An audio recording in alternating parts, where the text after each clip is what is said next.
এগুলো সুন্দরভাবে চলছে, তাদের কোথাও নারায়ণগঞ্জে কোথাও অসুবিধা হচ্ছে না।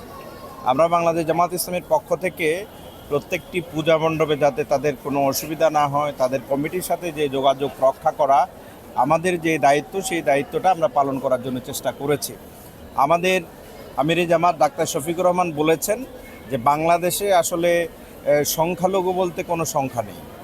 হ্যাঁ, এটা বলতে বলতে এটা একটা প্রচলিত কথা হয়ে গিয়েছে। আসলে বাংলাদেশে সবার অধিকার সমান এবং সেই ভিত্তিতে সবাই বাংলাদেশি।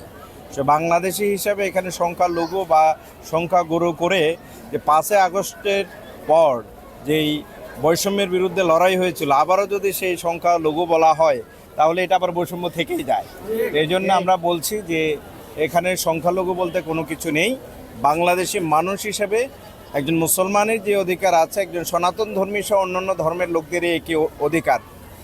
এবং আমরা বলছি যে প্রত্যেকে যার যার ধর্ম যদি ঠিকঠাকভাবে পালন করে, দেশে যে অন্যায় অবিচার যেগুলো চলছে এগুলো চলার কথা না।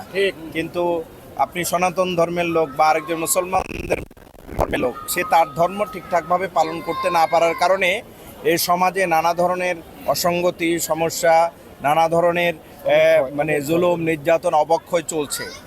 আমরা জামাত বা যারা মুসলমান, আমরা যারা এই দেশে মানুষের কল্যাণ চাই, আমরা বলছি যে ধর্মীয়ভাবে বা একটি কল্যাণমূলক রাষ্ট্র যদি প্রতিষ্ঠা হয় তাহলে ধর্ম, বর্ণ, লিঙ্গ নির্বিশেষে সবাই কিন্তু ভালো থাকতে পারবে।